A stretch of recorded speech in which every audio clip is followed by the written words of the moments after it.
Hey guys, magandang araw po sa lahat. Welcome naman po sa akin channel. At ito ngayon, ang videong ito ay papakita ko sa inyo kung paano gamitin guys itong Japan. Ayan.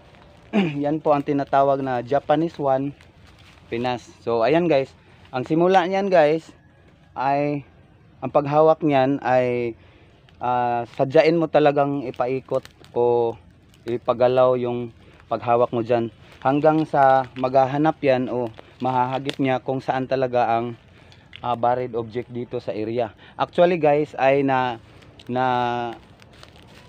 LiDAR na ito, meron na tayong LiDAR result na positive talaga ang areang ito. And then ngayon papakita ko sa inyo kung paano gamitin ang Japanese wand. Pagkatapos niyan, i-confirm natin gamit ang isang 3D Visualizer Pro. So makuna natin guys ng katotohanan yan kung talagang may mahahagip yung ating Japanese one. So ipapakita ko sa inyo ng focus guys. Keep on watching. Kani basta mo ni sa street niyo. Sa street siya. Pag masaylo ka ni mabalik siya. Tusaw na. Balik siya. Para maintindihan.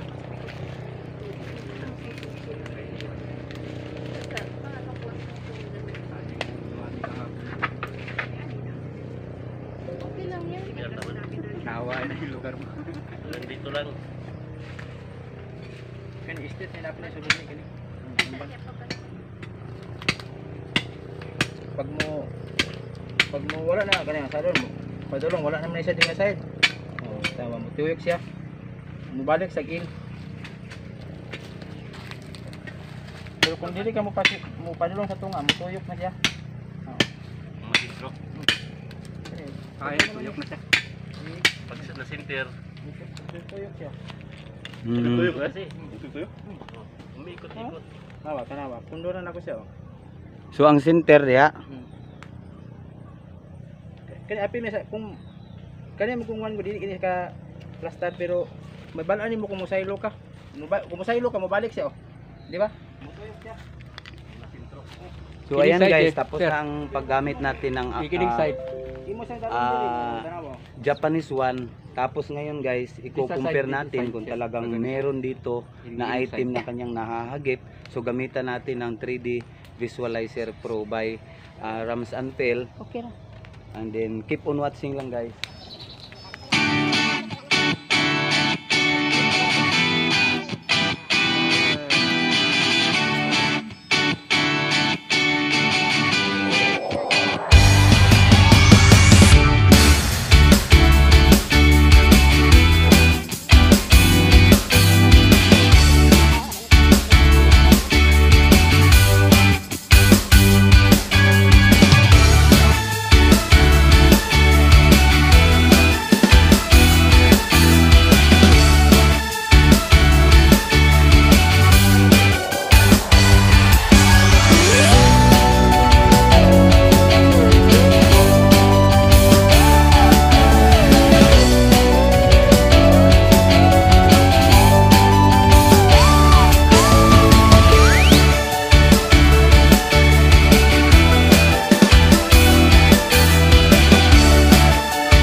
So ayan guys, yan po ang nakikita nyong screen.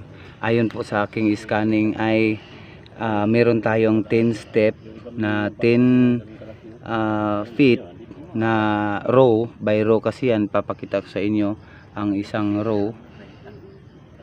Ayan po ang row. So nagsimula ako dito guys, 1, 2, 3, 4, 5, 6. So pang-anim na row guys ay nahagip na yung kanto ng pinaka-pile ng object dito guys. So sa object naman guys, kung bibilangin natin siya kung ilang row, 1, 2, 3, 4 hanggang 4 na row po siya guys ang nahahagip dyan.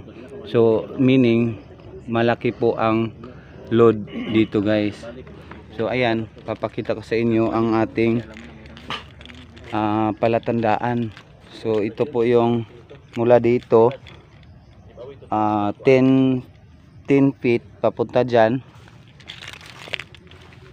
4 step pala guys, 4 step hanggang mula dito hanggang dyan at papunta doon. So ibig sabihin guys ay big load po, big load po.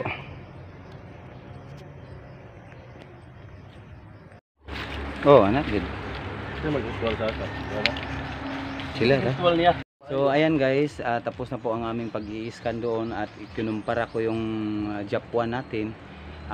Talagang masasabi ko talaga guys na yung Japuan natin ay talagang accurate siya, pero medyo lihis po ng 2 feet o halos mag 1 meter yung lihis niya guys, pero at least man lang ay talagang tuturo siya doon sa object. So malalaman nyo guys sa part 2 ng ating video ito, papakita ko rin sa inyo, babakhuin natin yan pagbalik namin dito. So under coordination pa po yung may-ari ng lupa at saka ang buong grupo guys.